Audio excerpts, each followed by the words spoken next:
Hallo und herzlich willkommen zur Anleitung für die Einkommensteuererklärung für Kleinunternehmer. Dieses Video richtet sich an alle, die neben ihrer unselbstständigen Tätigkeit auch noch Einkünfte aus einem freien Dienstvertrag bzw. Werkvertrag haben und die Voraussetzungen für die Kleinunternehmerpauschalierung erfüllen. Beträgt Ihr Gewinn aus der selbstständigen Tätigkeit mehr als 730 € im Jahr und haben Sie mit anderen Einkünften, zum Beispiel aus einer unselbstständigen Tätigkeit, die Einkommensfreigrenze für die Steuererklärungspflicht überschritten, so sind Sie zur Einkommensteuererklärung verpflichtet. Wie man den Gewinn errechnet, erklärt folgendes Beispiel. Ihr Honorar für das Jahr 2025 beträgt 1.000 €. Einzutragen ist das Honorar entweder unter der Kennzahl 2027 oder 2055. Von diesen Einnahmen werden automatisch 20% Kleinunternehmerpauschale und 15% Gewinnfreibetrag abgezogen. 1.000 € minus 200 € ergibt 800 €, minus 15% Gewinnfreibetrag in Höhe von 120 € ergibt insgesamt 680 €.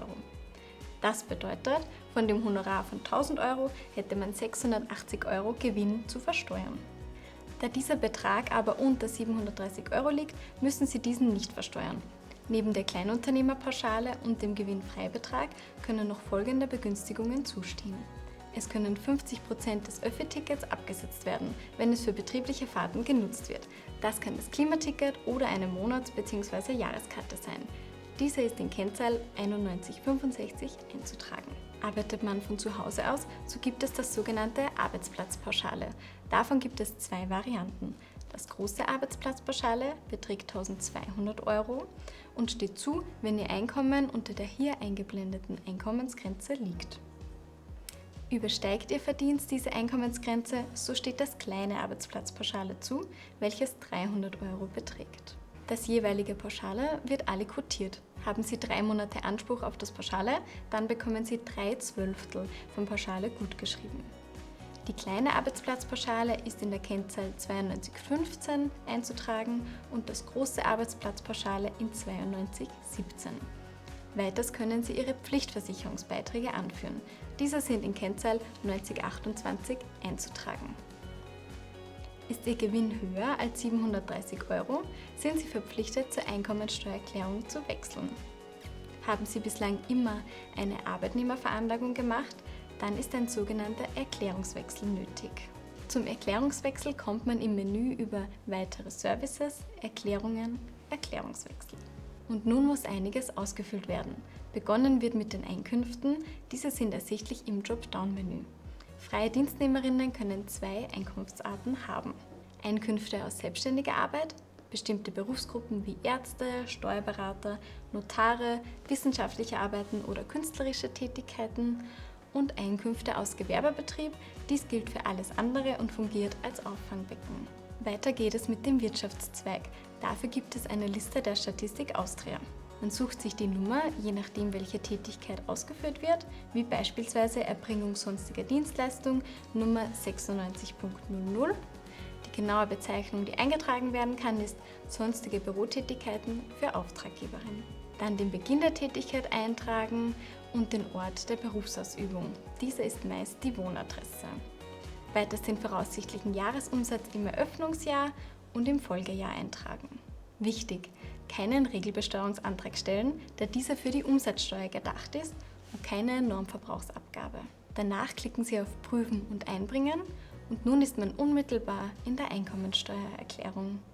Der Unterschied zur Arbeitnehmerveranlagung ist, dass nun oben nicht mehr Arbeitnehmerveranlagungen steht, sondern Jahreserklärungen. Das bedeutet, dass Sie in der betrieblichen Veranlagung sind. Die Frist zur Einreichung der Einkommensteuererklärung beim Finanzamt ist via Finanz Online der 30.06. des Folgejahres. In Papierform muss sie bereits am 30.04. eingereicht werden. Los geht's! Auf Einkommensteuer 2025 klicken. Haben Sie ein unselbstständiges Dienstverhältnis neben Ihrer selbstständigen Tätigkeit, so beginnen Sie am besten mit diesem. Hierbei handelt es sich um außerbetriebliche Einkünfte. Es geht also weiter mit A. Einkünfte aus nicht selbstständiger Arbeit. Diese ist wie bei der Arbeitnehmerinnenveranlagung durchzuführen, lediglich die Menüführung ist etwas anders. Man hat im Zuge der Einkommensteuererklärung, genauso wie bei der Arbeitnehmerveranlagung, die Möglichkeit, außergewöhnliche Belastungen oder den Familienbonus Plus für die Kinder geltend zu machen. Für den freien Dienstvertrag bzw. Werkvertrag geht man auf B betriebliche Einkunftsarten und weiterklicken auf Einkünfte aus Gewerbebetrieb und auf Kleinbetrieb klicken. Die Wohnadresse ist meist bereits ausgefüllt. Nun die Branchenkennzahl eintragen. Man sucht sich die Nummer, je nachdem welche Tätigkeit ausgeführt wird, zum Beispiel die Erbringung sonstiger überwiegend persönlicher Dienstleistungen mit der Nummer 96.00. Die genaue Bezeichnung, die eingetragen werden kann, ist sonstige Bürotätigkeiten für Auftraggeberin. Bei der Einkunftsermittlung ist Kleinunternehmerpauschalierung auszufüllen sowie Umsatzsteuer Bruttosystem. Dies ist ein Pflichtfeld. Nun starten Sie mit den Betriebseinnahmen. Es gibt zwei Möglichkeiten bei den Betriebseinnahmen. Bei der Kennzahl 9027 sind die Einnahmen einzutragen, wenn keine Mitteilung nach § 109a vorliegt. Bei der Kennzahl 9055 ist eine Mitteilung nach § 109a vorhanden. Zu finden ist die Mitteilung nach § 109a auf Finanz Online unter dem Punkt Steuerakt. Als Beispiel: ein Honorar in Höhe von 1.650 €. Die Kleinunternehmerpauschalierung wird automatisch abgezogen, 20% oder 45% Pauschalierung, abhängig von Ihrer Branchenkennzahl. Haben Sie noch Pflichtversicherungsbeiträge, sind diese unter der Kennzahl 9028 einzutragen. Auch die Beträge aus der Vorsorgekasse müssen addiert werden. Diese sind aus der § 109a Mitteilung herauszulesen. Die Beträge sind in der § 109a Mitteilung getrennt erfasst, nämlich einmal Dienstnehmerinnenbeiträge zur Sozialversicherung und andererseits Beträge zur Vorsorgekasse. Das Arbeitsplatzpauschale ist unter der Kennzahl 9215 bzw. 9217 einzutragen, je nachdem, ob Ihnen das große oder das kleine Arbeitsplatzpauschale zusteht. Wird Ihnen kein Ort zur Verfügung gestellt, an welchem Sie für die betriebliche Tätigkeit tätig werden, können Sie das Arbeitsplatzpauschale beantragen. Es muss dafür auch kein separater Raum vorhanden sein. Das große Arbeitsplatzpauschale beträgt 1.200 €, für das Arbeitsplatzpauschale klein gibt es 300 €. Weiters gibt es die Möglichkeit, das ÖFÖ-Ticket geltend zu machen, soweit Sie es beruflich für Ihre Selbstständigkeit genutzt haben. Einzutragen sind unter der Kennzahl 9165 50% des Kaufpreises des ÖFÖ- oder Klimatickets, der Monats- und Jahreskarte. Bei den Betriebseinnahmen der Kleinunternehmer ist noch zu erwähnen, dass der Ersatz von Reise- und Fahrtkosten, denen Betriebsausgaben in gleicher Höhe gegenüberstehen, weder bei den Einnahmen noch bei den Ausgaben zu erfassen sind. Nun geht man wieder auf Weiter. Gesamtsaldo der Einkünfte aus Gewerbebetrieb sowie Einkünfteverteilungen. Achtung, hier liegt eine häufige Fehlerquelle. Unter der Kennzahl 330 wird der korrekte Gesamtsaldo, also Ihr Gewinn, erfasst. Sie rechnen die Einnahmen abzüglich Arbeitsplatzpauschale, abzüglich Pflichtversicherungsbeiträge und Klimaticket, falls Sie dieses geltend machen konnten. Für die Berechnung des Gewinns werden Kleinunternehmerpauschalierung und Gewinnfreibetrag automatisch abgezogen. Diese bitte nicht selbst abziehen.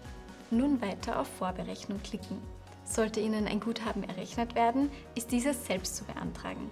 Anders als bei der Arbeitnehmerveranlagung wird in der Einkommensteuererklärung das Guthaben nicht automatisch ausbezahlt. Wie funktioniert der Rückzahlungsantrag? Bei weiteren Services, Rückzahlung, weiterklicken. Die Daten werden automatisch übertragen. Ein Tipp wäre, die Bankverbindung nochmals zu prüfen. Bei Betrag ist nun die Höhe der Gutschrift einzutragen. Dann klicken Sie auf Prüfen und Einbringen. Mit Fragen zur Einkommensteuererklärung können Sie sich natürlich auch gerne an die Arbeiterkammer Oberösterreich wenden. Sie erreichen uns unter der Telefonnummer 050 69 06 1603.